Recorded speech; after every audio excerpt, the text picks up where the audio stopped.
Elliot Mercer was 42 years old when his wife gave the promotion he had spent 6 years earning to the man she had been secretly sleeping with for almost a year. She did it inside the executive conference room of Halston Dynamics, a rapidly growing industrial technology company in Charlotte, North Carolina, while 20 senior managers watched from around a polished walnut table. Elliot sat near the middle wearing a dark charcoal suit and the same expression he used whenever a negotiation turned unexpectedly hostile. Across from him stood his wife, Vanessa Mercer, chief operating officer of the company and the executive responsible for choosing the next president of the Advanced Systems Division. Everyone inside Halston believed Elliot would receive the job. He had built the division from a struggling $18 million unit into a business generating more than $240 million in annual revenue. He had rescued the company's largest manufacturing contract after a supplier failure. He had personally recruited half the engineering leadership team. He had spent years traveling between factories, customers, and testing facilities, while Vanessa told him that the sacrifice would eventually be worth it. The promotion came with control of nearly one-third of Halston revenue and a seat on the executive committee. Elliot had already prepared himself for the announcement. Then Vanessa smiled toward the other end of the table and said, "After an extensive leadership review, we have decided that the person best positioned to lead Advanced Systems into its next stage is Grant Holloway." Grant stood. Applause began awkwardly. Elliot did not move. Grant had joined Halston only 14 months earlier as Senior Vice President of Corporate Strategy. He had never managed a factory, never led an engineering organization, never carried responsibility for a major product launch. But he had something Elliot did not know about yet. For 11 months, Grant had been sleeping with Vanessa. The promotion was not merely favoritism. Vanessa and Grant had developed a plan to remove Elliot from operational authority, isolate him from the customers loyal to him, and eventually force him out of the company completely. What neither of them knew was that Halston Dynamics had already been sold. The acquisition had closed quietly 3 days earlier, under strict confidentiality, and the new controlling owner was not a giant public corporation, private equity fund, or foreign competitor. It was Mercer Ridge Holdings, the investment company Elliot had founded years before joining Halston and had never discussed publicly because the purchase agreement prohibited disclosure until the board meeting scheduled for that exact afternoon. Vanessa believed she had just handed Elliot future to her secret boyfriend. Grant believed he had finally removed the only executive capable of challenging him. Neither understood that in less than 40 minutes, the chairman would open the conference room doors, introduce the new owner, and Elliot would walk back into the same meeting with authority over both of them. Before we continue, comment where in the world you are watching from and subscribe, because Vanessa thought she controlled Elliot's career. She had no idea her husband had quietly acquired the company where she had just humiliated him. Elliot grew up outside Greensboro, North Carolina, in a family where work rarely received applause. His father, Raymond Mercer, spent 35 years maintaining production equipment inside a textile factory. His mother, Evelyn, worked in payroll for a regional construction company. Raymond could repair almost anything containing gears, motors, pressure lines, or electrical circuits. He was also one of the least ambitious men Elliot knew if ambition was measured by titles. Supervisors changed, plant managers changed. Executives arrived from corporate headquarters and disappeared 3 years later. Raymond remained. When machines stopped, people found him. When younger technicians did not understand old equipment, he taught them. Elliot once asked why his father never tried to become plant manager. Raymond answered while repairing a lawnmower in their garage. "Because I like knowing why things work. Managers spend too much time explaining why they should." Elliot laughed. Raymond looked at him. "There is nothing wrong with leadership. Just make sure you want responsibility, not the chair." Elliot carried that sentence through college. He studied mechanical engineering, then completed an MBA after several years working in manufacturing operations. His career advanced quickly because he understood both technical problems and financial consequences. At 29, he became operations director for a struggling industrial components manufacturer. The company was losing nearly $8 million annually. Elliot redesigned production scheduling, renegotiated supplier agreements, consolidated warehouses, and reduced defect rates. Within 2 years, the company became profitable. A larger competitor purchased it. Elliot received a significant performance payout and used part of the money to create Mercer Ridge Holdings. At first, Mercer Ridge was little more than an investment vehicle. Elliott purchased minority positions in small industrial companies with strong technology and weak operations. He did not leave his executive career. He treated investing as a second education. One investment became particularly successful. A small sensor manufacturer in South Carolina developed equipment used in automated warehouses. Elliott invested $700,000 and helped the founders rebuild their production system. 5 years later, a multinational technology company acquired the business. Elliott's portion of the sale exceeded $11 million. He could have retired from corporate employment. He did not. He liked operating companies more than observing them.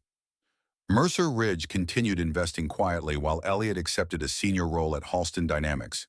Halston was then a $480 million industrial technology company with businesses in automation, advanced sensors, predictive maintenance software, and manufacturing systems. Its advanced systems division was the weakest part of the company. Revenue had declined 3 consecutive years. 2 large customers were threatening to leave. Product development was late. Employee turnover exceeded 30%. Elliott joined as vice president of operations. Vanessa entered his life 2 years before Halston. She worked in corporate finance for a medical manufacturing group. They met through mutual friends at a charity dinner. Vanessa was intelligent, polished, ambitious, and emotionally direct in ways Elliott initially admired. She asked what he wanted from life within 20 minutes of meeting him. Elliott answered that he wanted to build companies that work better after he left than before he arrived. Vanessa smiled. That is the least romantic description of ambition I have ever heard. What is yours? To reach a level where nobody gets to decide whether I belong in the room. Elliott remembered the answer. At the time, he heard determination. Years later, he would hear fear. They married after 3 years. Vanessa eventually joined Halston as vice president of financial planning after Elliott had already been there for 18 months. Both disclosed the marriage. The company established reporting safeguards so neither directly controlled the other. Their careers advanced separately. Vanessa was exceptionally good. She understood capital allocation, forecasting, executive politics, and board communication. Within 4 years, she became chief financial officer. 2 years later, she became chief operating officer. Elliott became general manager of advanced systems. They were powerful inside the same company, but their marriage initially remained cooperative rather than competitive. They discussed business carefully at home. Confidential issues stayed at work. They celebrated each other's promotions. When Vanessa became chief operating officer, Elliott organized a small dinner with her parents and closest friends. He gave a toast about the woman who had refused to believe any room was too important for her. Vanessa cried. Elliott meant every word. Advanced systems transformed under his leadership. He replaced 3 failing supplier contracts. He stopped a rushed product launch after testing revealed overheating inside a control module. He convinced a major automotive customer not to leave by agreeing to a 6-month recovery program with transparent performance reporting. Revenue grew from $18 million to $240 million. Operating profit increased dramatically. Halston board began discussing whether the division could eventually become a separate public company. Elliott became the obvious candidate for division president. That was when the first tension appeared. Vanessa worried that Elliott's promotion would create a governance issue because she was chief operating officer. He would technically report through an executive structure she influenced. Elliott suggested an independent reporting line to the chief executive and compensation committee. Vanessa said it could work. Then Grant Holloway arrived. Grant was 45, handsome, charismatic, and experienced in investment banking and corporate strategy. He wore perfectly tailored suits and could make almost any presentation sound transformational. Halston hired him to evaluate acquisitions and potential restructuring. Vanessa admired him immediately. Grant spoke the language of boardrooms. He described businesses through strategic narratives rather than production details. Elliott initially liked him too. Their first conflict came during the evaluation of a robotics acquisition. Grant recommended paying $310 million. Elliott reviewed the factories and believed the target was worth no more than $220 million because major equipment upgrades had been delayed. Grant called the maintenance concerns manageable. Elliott disagreed. The board ultimately rejected the acquisition. 6 months later, another buyer acquired the company and discovered nearly $90 million in unexpected modernization costs. Elliot had been right. Grant never forgave him. He remained polite. He became more dangerous. Vanessa's relationship with Grant grew through late strategy meetings. At first, the contact was legitimate. They worked together on acquisitions, organizational design, and investor presentations. Grant praised Vanessa constantly, not publicly at first, privately. He told her she was the executive actually holding Halston together. He said Elliot received too much credit because operational improvements were easier for employees to understand than strategic leadership. Vanessa defended Elliot initially. He built the division. I know, Grant smiled. But sometimes builders struggle to become leaders once the structure becomes large. Vanessa did not answer. The idea remained. The marriage at home had already become strained. Elliot traveled. Vanessa traveled. They often discussed logistics instead of feelings. Dinner became an exchange of calendars. Vacations were postponed. Vanessa complained that Elliot always arrived home mentally inside another factory.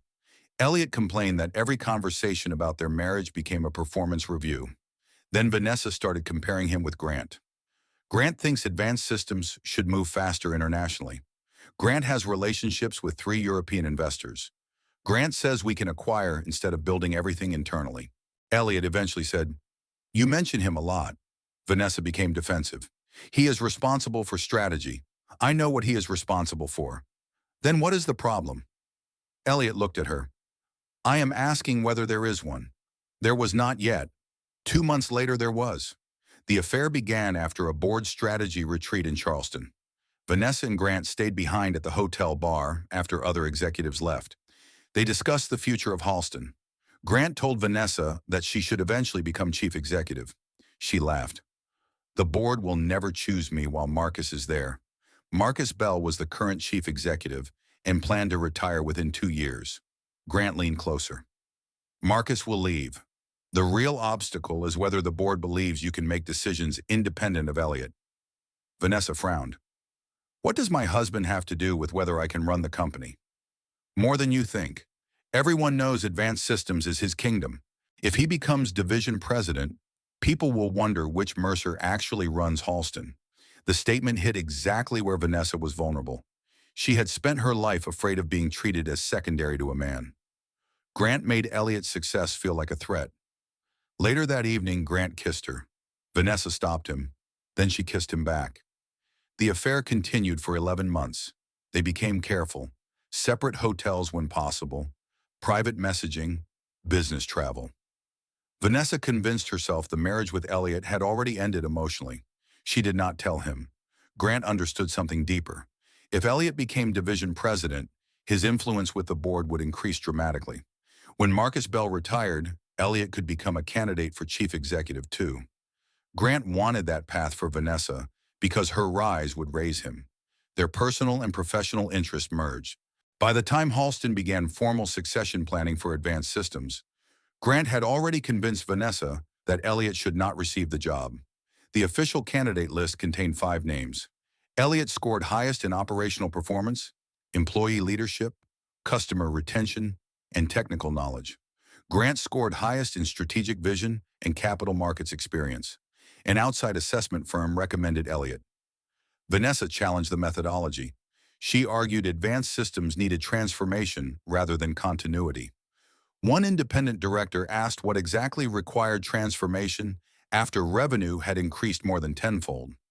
Vanessa answered that past success did not guarantee future scale. Grant helped her prepare that argument. Elliot knew none of this.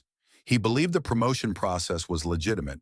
He also knew Vanessa had formally recused herself from the compensation vote because of their marriage. What he did not know was that she continued influencing directors privately. Then another development changed everything.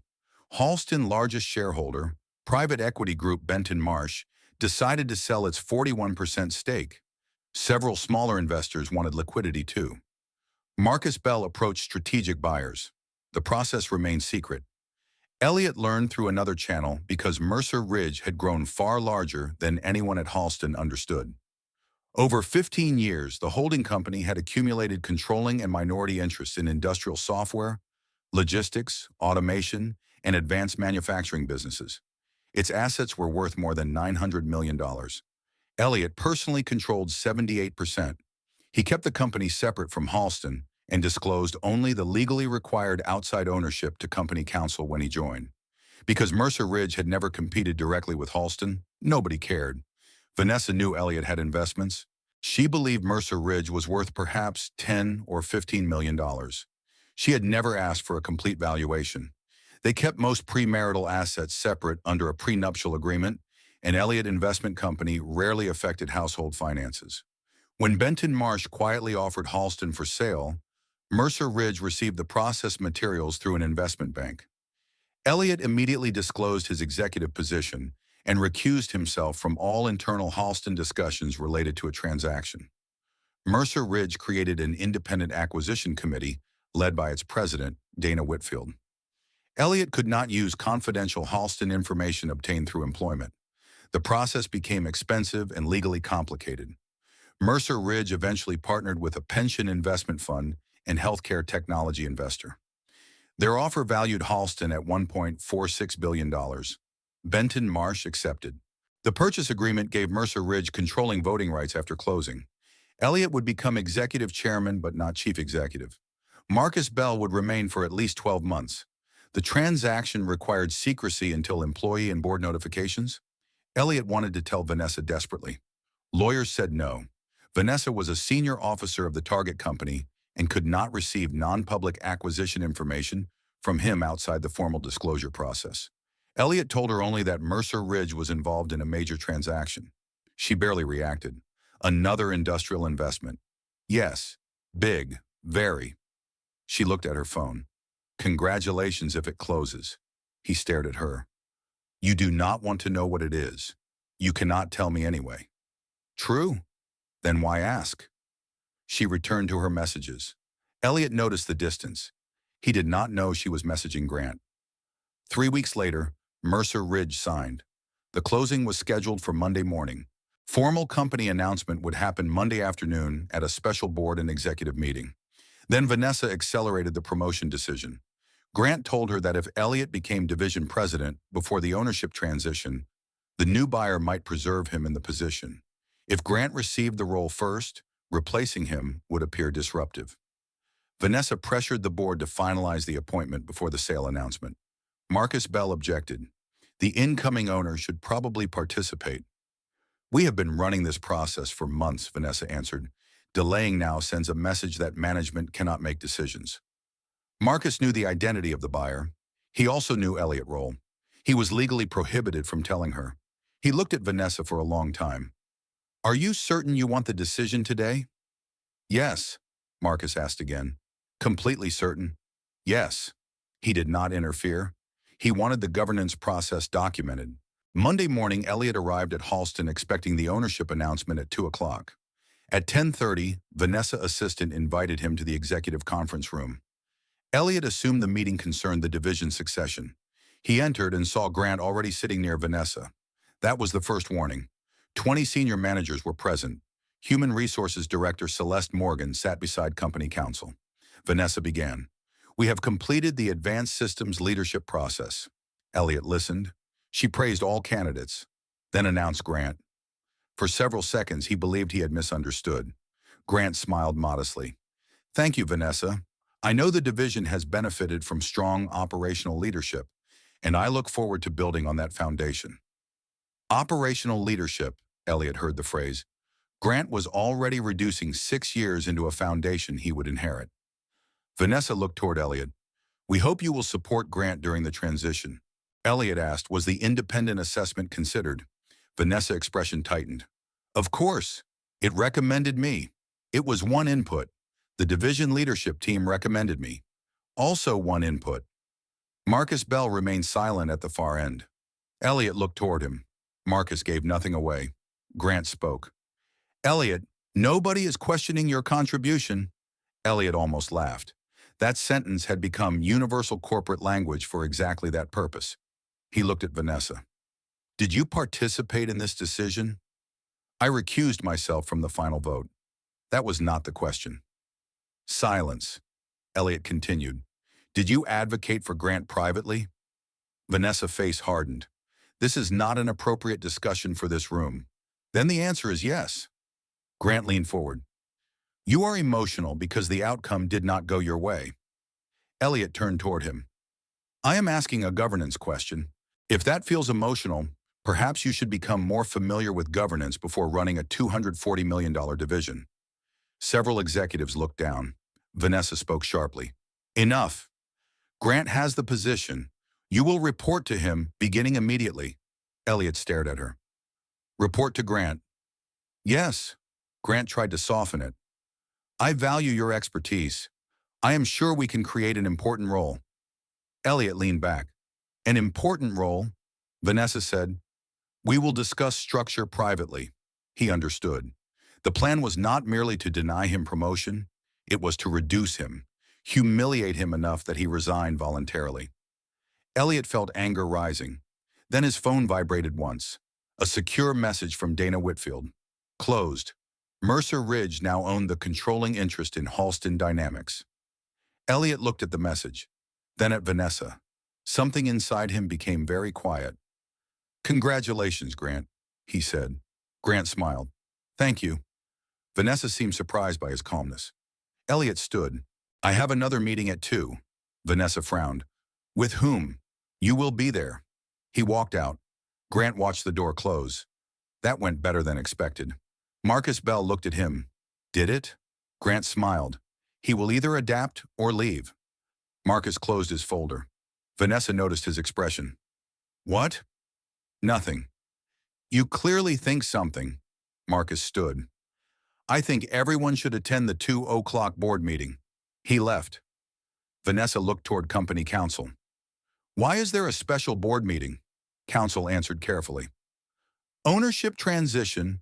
What ownership transition? You will receive materials at the meeting. Vanessa's face changed. The sale closed. Counsel nodded. To whom?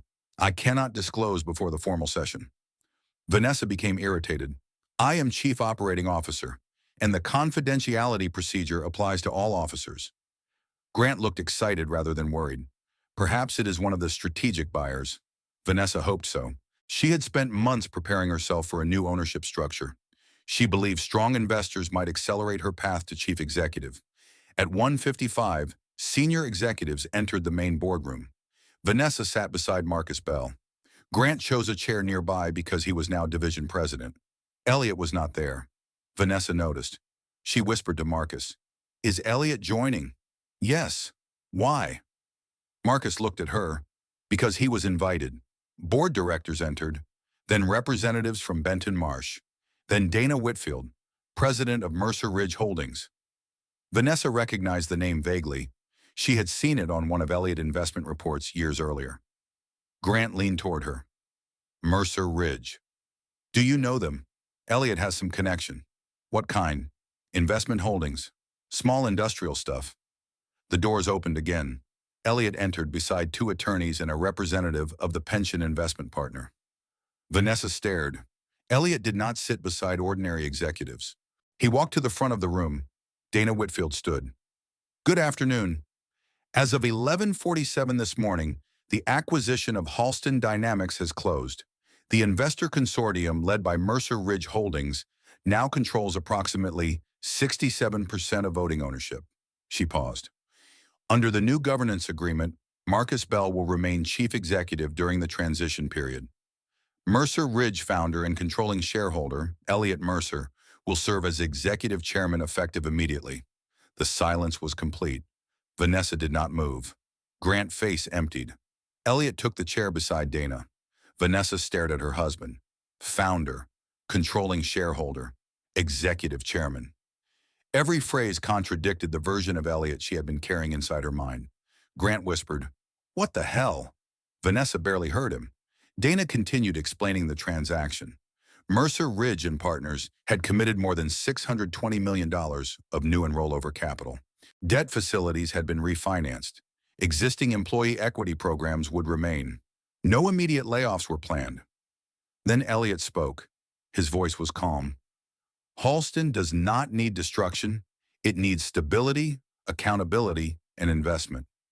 Our first priorities will be customer retention, product reliability, employee confidence, and a complete review of executive governance. Vanessa felt the last phrase physically. Elliot continued.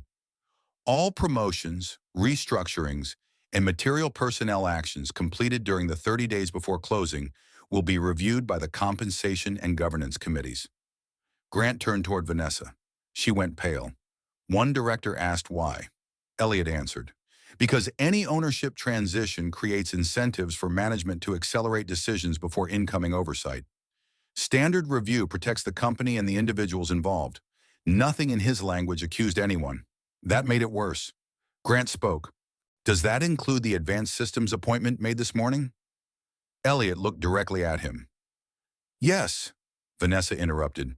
That process began months ago. Then documentation should support the decision. It does. Good.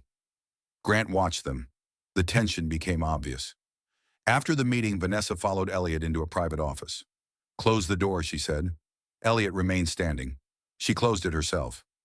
You bought Halston. Mercer Ridge led the acquisition. You own Mercer Ridge. Yes. Since when? Since before we met. She stared. How much of it? 78%. How large? Elliot said nothing for a moment. Vanessa repeated. How large is Mercer Ridge? Current portfolio value is approximately $930 million before acquisition leverage and partner capital. Her face changed. You are worth nearly $1 billion. That is not how holding company valuation works. Do not give me a finance lecture. Then do not ask a finance question if you do not want an accurate answer. She stared at him. Why did you never tell me? I told you I founded Mercer Ridge. You knew I had investments, not this. You signed tax documents containing distributions. Family office reports were available every year. You never said 900 million. Elliot looked at her. Would the number have changed how you treated me? Vanessa did not answer. He continued. Why did Grant get my promotion? This is not about us. It became about us when you advocated against me while pretending to recuse yourself. I did not pretend. I did not vote. Did you call directors? She looked away. Did you? Yes. Did you tell them I was resistant to growth? Yes. Politically difficult. Sometimes you are. Did you tell them Grant should get the job? Yes. Elliot nodded slowly. Vanessa crossed her arms. I believed he was the stronger candidate.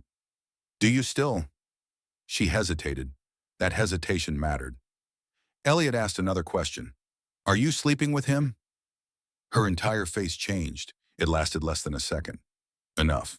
Elliot felt something cold move through his chest. Vanessa spoke quickly. Where did that come from? Your face. You are being ridiculous. Elliot stared. Answer me. No. The lie came easily. Too easily. Elliot nodded. All right. Her shoulders relaxed slightly. He continued. Then you will have no concern with an independent review of communications and conflicts related to his appointment. Vanessa went still again. What review? Standard governance review. Personal devices, too. The company cannot inspect my personal phone. Not without consent, then do not provide it. Corporate communications, expense records, travel records, and company devices are sufficient for the promotion review. Elliot opened the door. We should not discuss this further without counsel, Vanessa whispered. Elliot. He looked at her. She had no useful sentence. He left. The governance review began the next morning. Elliot formally recused himself from investigating Vanessa and Grant because of the marriage. Independent director Dr. Felicia Monroe chaired the committee with outside counsel and forensic specialists. Elliot wanted fairness even though every instinct told him he already knew the truth. Evidence arrived quickly. Vanessa and Grant had used company messaging carefully. Most personal conversations occurred through encrypted private accounts, but travel records created patterns. Adjacent hotel rooms booked during trips where only one executive needed to attend. Car services shared after midnight. Restaurant charges for 2 people listed as client development when no client attended. Security records showing Grant entering executive floors late on weekends when Vanessa was present. Then a careless mistake. Grant had backed up photographs from his personal phone to a laptop connected to the company network. The images were not explicit. They did not need to be. Vanessa and Grant embracing on a private balcony during a supposedly separate business trip. Another photograph at a resort dinner on a weekend, neither had disclosed as company travel. Metadata established dates. The affair existed. More serious for the board was the promotion manipulation. Investigators recovered messages between Grant and Vanessa discussing how to describe Elliot weaknesses to specific directors. One message from Grant said, "Once he reports to me, he will not last 6 months." Vanessa replied, "That may solve several problems at once." Another message said, "If the new buyer sees him as divisive before they arrive, they will not elevate him." Vanessa replied, "We need to finish the appointment before closing." The board reviewed everything. Elliot received only the conclusions because he remained recused from underlying evidence until legal counsel said disclosure was necessary for his divorce. Dr. Monroe met him privately. There is a substantiated personal relationship between Vanessa and Grant. Elliot looked out the window. How long? Evidence supports at least 11 months. He closed his eyes. Felicia continued. There is also strong evidence the relationship affected the promotion process. Vanessa advocated for Grant without disclosing the conflict. Grant participated in efforts to marginalize you professionally. Did they misuse company funds? Some expenses appear personal and were submitted as business. Approximately $46,000 is under review. Elliot gave a small nod. What does the committee recommend? Grant promotion rescinded immediately. Termination for conflict concealment and expense misrepresentation. Vanessa removal as chief operating officer pending final board vote. Elliot looked at her. I will not vote. You cannot. We know. The board meeting occurred Friday. Grant arrived with an attorney. Vanessa arrived separately. Elliot attended only the opening because his executive chairman role required formal disclosure of recusal. He said one thing. My marriage cannot determine what happens here. Neither can my ownership. Judge the conduct as you would if none of us were personally connected. Then he left. The board terminated Grant. His promotion lasted 4 days. Vanessa was removed as chief operating officer, but offered the opportunity to remain temporarily as a senior finance advisor during transition because the board believed immediate loss of her knowledge could damage ongoing operations. She declined. Her resignation became effective that afternoon. When Grant received the decision, he blamed Elliot. This is retaliation, Felicia answered. Mr. Mercer did not participate in the investigation, vote, or disciplinary recommendation. He owns the company. He owns a controlling interest. He does not own this committee. Grant laughed bitterly. You expect anyone to believe I had a fair chance after sleeping with his wife? Felicia looked at him. You lost your position because you concealed a relationship with the executive influencing your promotion and submitted personal expenses as business. Sleeping with his wife explains why people will gossip. It is not why you were terminated. Grant had no answer. Vanessa returned home that evening. Elliot was sitting in the library. She stood near the door. They fired Grant. I know. They removed me. I know. She stared. You really did not vote. No. Why? Because I wanted the decision to survive without me. Tears appeared. Vanessa sat across from him. The affair lasted 11 months. Elliot looked at her. I know. I was going to end it. When? She opened her mouth. Nothing came. Elliot continued. Before or after you gave him my job? Tears ran down her face. It was not like that. Then tell me what it was like. She struggled. Grant understood what it felt like to spend my whole career being seen through someone else. Elliot looked confused. Through who? You. People called us the Mercers. But when they talked about advanced systems, they talked about what you built. When they talked about me, they called me your wife who became COO. Elliot stared. You became chief operating officer because you were exceptional. I told you that constantly. You told me privately. What did you want? Everyone else to know I was not standing beside you because of marriage. So you proved independence by secretly promoting the man you were sleeping with? Vanessa flinched. That sounds horrible. Because it is horrible. She began crying harder. Grant made me feel like I could become CEO. I believed you could become CEO. You never said it. I told you I was proud of you. That is not the same. Elliot leaned forward. Vanessa, I cannot compete with sentences you wanted me to say, but never asked to hear. She looked down. He continued. Did you love him? Silence. Did you? I thought I did. And now, I do not know. Elliot nodded. That answer destroyed the last temptation to simplify everything into manipulation by Grant. Vanessa had chosen him, repeatedly. Grant was responsible for his choices. Vanessa was responsible for hers. She looked at Elliot. Did you buy Halston because you knew? No. Did you suspect? Not until the promotion meeting. You closed before that. 3 days before? Tears returned. So none of this was revenge. No. Would you have kept me as COO if none of this happened? Yes. Vanessa covered her face. That answer hurt more than losing the position. The divorce began 1 week later. Elliot hired Rebecca Sloan, a family law attorney. Vanessa hired her own counsel. Their prenuptial agreement protected Mercer Ridge because Elliot founded it before marriage and had maintained legal separation. However, marital income, certain joint investments, their home, retirement assets, and property acquired during marriage required division. Elliot disclosed everything. Vanessa finally saw the complete structure of Mercer Ridge: industrial software, robotics, warehouses, manufacturing businesses, data infrastructure, real estate, equity positions. She read valuation after valuation. Elliot's personal net worth was estimated between $620 and $780 million, depending on private company valuations and debt. She had believed he was worth perhaps $20 million. Her attorney asked, "Did he ever conceal assets from you?" Vanessa looked at the reports. No. Did you have access to family financial statements? Yes. Did you sign tax filings? Yes. Then why did you not know? Vanessa answered after a long silence. I stopped being curious. Her attorney did not respond. The legal division remained relatively straightforward.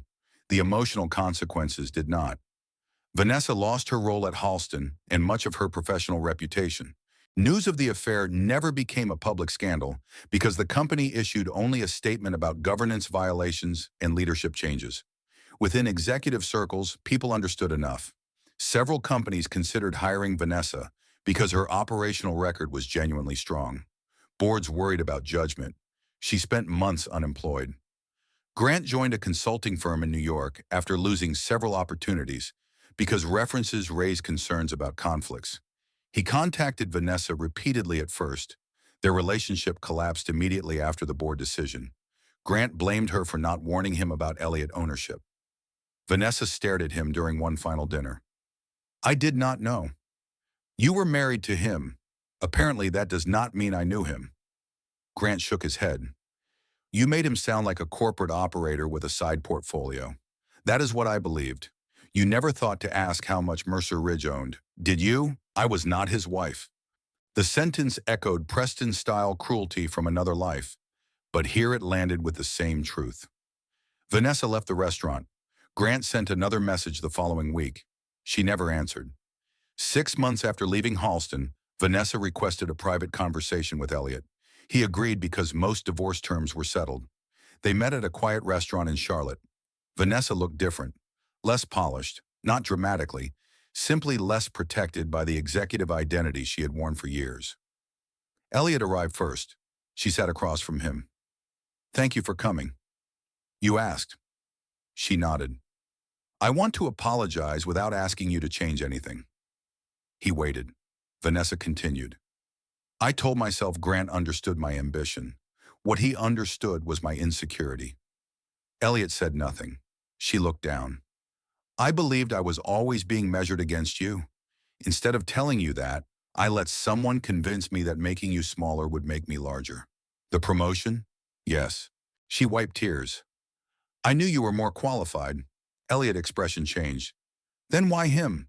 Because if you became division president, I thought the board would eventually see you as the natural CEO candidate. And you wanted it. I wanted to know I could get there without you standing in front of me. I was not standing in front of you. I know now. You were standing beside me. Elliot looked toward the window. Vanessa continued. When you bought Halston, I thought for several days that the worst thing I had done was underestimate your wealth. It was not. No. The worst thing was underestimating your work while using my knowledge of the company to damage your career. Yes, she nodded. Even if Mercer Ridge were worth nothing, giving Grant the job because I was sleeping with him would still be betrayal. Elliot looked back at her. That is the part that matters, she cried quietly. Why did you never tell me Mercer Ridge was so large? Elliot considered the question.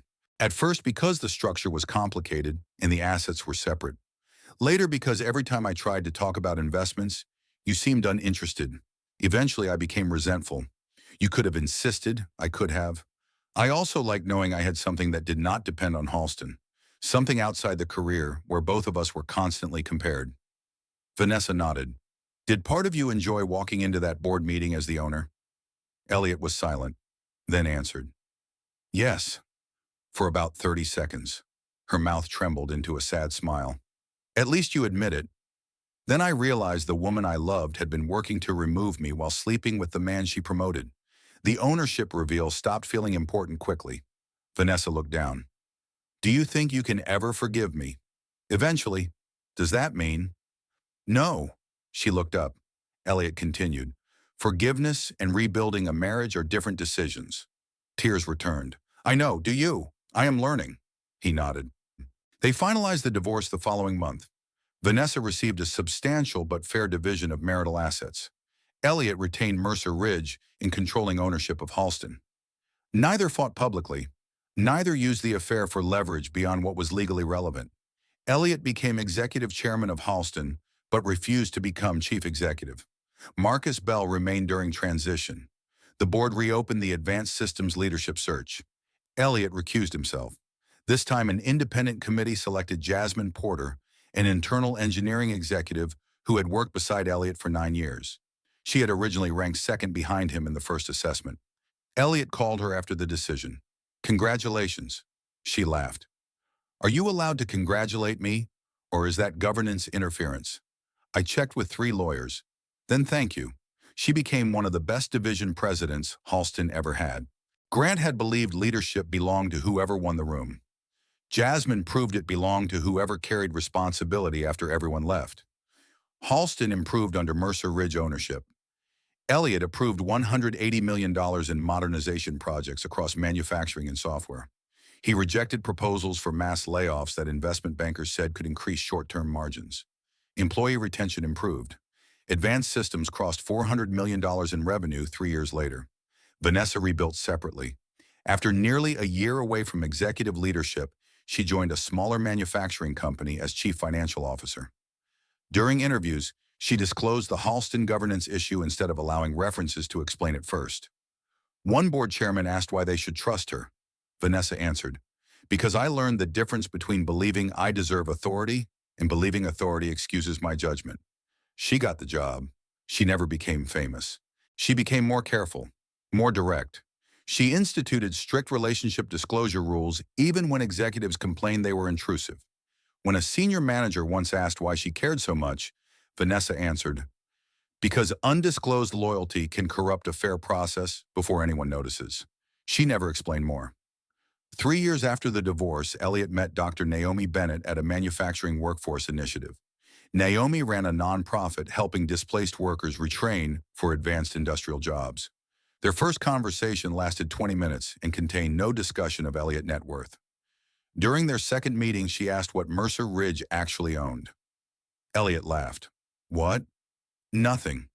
Most people ask whether I am an investor. You asked what the businesses are. That seems relevant. They started dating months later. Elliot told her about Vanessa early. Naomi listened carefully. Then she asked, what did you learn about yourself? He expected a question about betrayal. Instead, he answered, that being calm is not the same as communicating. Explain. I noticed distance and thought asking once was enough. I felt underestimated and became quieter because I wanted people to understand without being told. Naomi nodded. That sounds exhausting. It was. And the affair. That part was her choice. Naomi did not ask him to share blame for what was not his. Elliot appreciated that. 5 years after the acquisition, Halston held an anniversary event celebrating a new manufacturing campus. Vanessa attended because her current company had become a supplier. Elliot saw her across the room. They had not spoken in almost a year.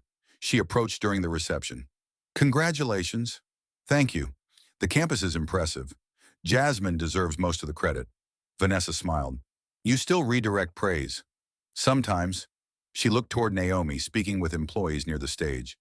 "Is that her?" "Yes. She seems interested in what people are saying." Elliot understood. "She is." Vanessa nodded. "Good." They stood quietly. Then she said, "I used to think the day you walked into that boardroom was the day everything reversed." Elliot looked at her. "It was not." "No. The reversal happened earlier." "When?" "When I gave Grant the promotion, and you did not become the smaller man I needed you to become." Elliot said nothing. She continued, "The ownership reveal only made it impossible for me to keep believing my own story." He nodded. "That was probably true." Vanessa extended her hand. "I am glad Halston did well." Elliot shook it. "I am glad you did too." They separated without bitterness. Years later, people inside Halston still told the story about the promotion meeting. Most versions were exaggerated. Some said Vanessa announced Grant as president, and Elliot immediately revealed he had purchased the company. Not true. Others claimed Elliot fired both of them on the spot. He did not. One version said Grant begged to keep his job in front of the entire board. Also false. Reality was slower, more procedural, more painful. A wife used corporate power to favor the man she was secretly seeing. A husband discovered both professional betrayal and personal betrayal within the same week. A company ownership change exposed how badly the governance process had been manipulated. Then independent people reviewed the evidence and made decisions that did not require revenge. Elliot did not win because he became the new owner. He had already completed the acquisition before understanding what Vanessa had done. Ownership simply gave the betrayal an ironic shape people remembered. The real question came afterward. Would he use that ownership to punish everyone who hurt him, or would he build the company he had wanted to lead in the first place? He chose the second. That choice cost less drama and required more discipline. Vanessa once believed promotion proved value. Grant believed proximity to power could substitute for competence. Elliot had once believed good work always became visible eventually without explanation. All three assumptions failed. A title could be manipulated. A relationship could influence a board. Silence could allow resentment to grow unnoticed. What survived was documented performance, transparent process, and the kind of leadership that did not collapse when nobody controlled the outcome. Years later, a young Halston manager asked Elliot what he had thought when Vanessa announced Grant promotion. Elliot smiled slightly. "I thought I had just watched 6 years of work disappear in one sentence. Then what happened? 40 minutes later, I learned the work had not disappeared. The title had. The manager asked whether owning Halston made that easier. For a moment. And after." Elliot looked through the glass wall toward the factory floor. "After I realized ownership does not make betrayal hurt less. It only gives you more responsibility for what you do while it hurts." The manager considered that. "Did you ever want to fire them yourself?" "Yes." "What stopped you?" "If the evidence was real, independent people would reach the same conclusion. If they did not, then maybe my anger was controlling the story." That became Elliot's answer whenever people asked about power. Power was not walking into the meeting as the new owner, while the people who betrayed him stared in shock. That was merely an unforgettable moment. Power was being able to destroy careers and choosing instead to build a process strong enough that he did not need to. Vanessa had given his promotion to her secret boyfriend because she believed she controlled his future. Grant had accepted because he believed Elliot's influence was about to end. Then the new owner walked into the meeting. It happened to be Elliot. But by the time everyone understood what that meant, he had already learned something more important. No promotion, title, marriage, or boardroom could give him a value another person had the power to take away.